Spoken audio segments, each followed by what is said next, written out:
ସକାଳୁ ସକାଳୁ ଡୁଗୁ ଆସି ଘରେ ପହଞ୍ଚି ଯାଇଥିଲା। ତାପରେ ମମି ଆଣି ଗାଡ଼ା ଟିକେ ଦେଲା, ଗାଡ଼ା ଟିକେ ଘଡ଼ ଘଡ଼ କଲି, କାହିଁକିନା ତଣ୍ଟି ଏମିତି ବସି ଯାଇଥିଲା ଯେ ମାନେ କିଛି କହି ବି ପାରୁନି। ତାପରେ ମ୍ୟାକ୍‌କୁ ନେଇକିନା ଟିକେ ବାହାରକୁ ବୁଲେଇବା ପାଇଁ ଗଲି। ତାପରେ ମୁଁ ନିଜେ ବାହାରକୁ ଆସିଲି।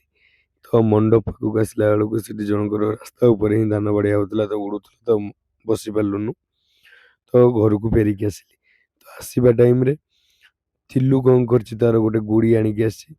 ତ ସେ ଗୁଡ଼ି ଧରିକି ବୁଲୁଛି କି ମୁଁ ଗୁଡ଼ି ଉଡ଼େଇବି।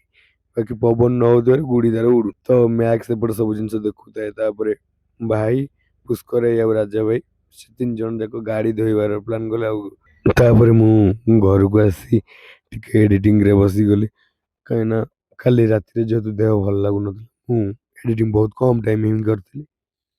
ତ ଏଡ଼ିଟିଂରେ ବସିଗଲି। ମଣ୍ଡପ ଆସିକିନା ମଣ୍ଡପରେ ବସିକି ଏଡ଼ିଟିଂ ଯେଉଁଠୁ ଅଧା ଥିଲା ସେଇଠୁ ପୁଣି ଷ୍ଟାର୍ଟ କଲି। ତ ଏମିତି ନିଜର ସାଇଡ଼୍ ସୁଟ୍ କରି କରି ଆସିବା ଟାଇମ୍‌ରେ ବାଟରେ ଦେଖିଲି କି ଆମର ଗାଁରେ ଗୋଟେ ପୋଖରୀ ଧରା ହେଉଛି।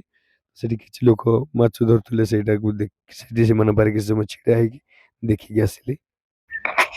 ଘରକୁ ଫେରିବା ଆସିବା ଟାଇମ୍‌ରେ ଭାର୍ଗବ ବି ଦେଖା ହେଇଗଲା, ଯିଏ ବୁଲୁ ଭାଇଙ୍କ ପୁଅ।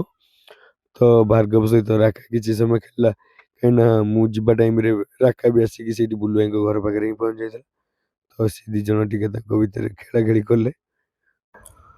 ଯେହେତୁ ମୋର ଗୋଟେ କାମ ଥିଲା ଗାରେଇରେ, ତ କାର୍ତ୍ତିକ ସହିତ ଗାରେଇ ବାହାରିକି ଆସିଲି। ତ ଆମେ 2 ଜଣ ଗାରେଇ ଆସିଲୁ। ଗାରେଇରୁ କିଛି ସମୟ ପରେ ଟାଇଗର ପାଇଁ ବିସ୍କୁଟ ନେଇକି ପୁଣି ଗଲି, ଟାଇଗରକୁ ଖାଇବାକୁ ଦେଲି। ତାପରେ ସନ୍ଧ୍ୟା ହେଇଯାଇଥିଲା, ଆଉ ଭୋକ ବି ଲାଗୁଥିଲା, ତ ଘରେ ଆସି ମ୍ୟାଗି ଟିକେ ଖାଇଲି।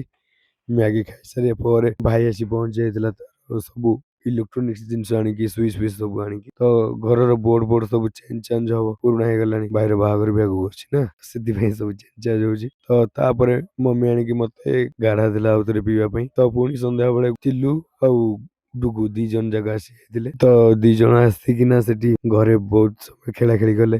ଆଉ ଯେହେତୁ ଚିଲୁ ବହୁତ ଭଲ ପାଏ ଭାଇକି, ତ ସିଏ ପୁରା ଭାଇ ଉପରେ ଯାଇକି ନଦେଇକି ଖେଳିଲା। ତା ସାନ ଭାଇ ଯିଏ ରହିଲା ଡୁଗୁ, ସିଏ ବି ତାଙ୍କ ଉପରେ ଯାଇ ନଦି ହେଇଗଲା। ତ ଏମିତି ତାଙ୍କ ଭିତରେ ଖେଳାଖେଳି ଚାଲିଥିଲା। ତ ଆଜିର ଭିଡ଼ିଓଟା ମୁଁ ଏଇଠି ରଖୁଛି। ପୁଣି ଦେଖା ହବ ଆସନ୍ତା କାଲି ଆଉ ଗୋଟେ ନୂଆ ବ୍ଲଗ୍‌ରେ। ତ ବାଏ ବାଏ, ଟେକ୍ କେୟାର।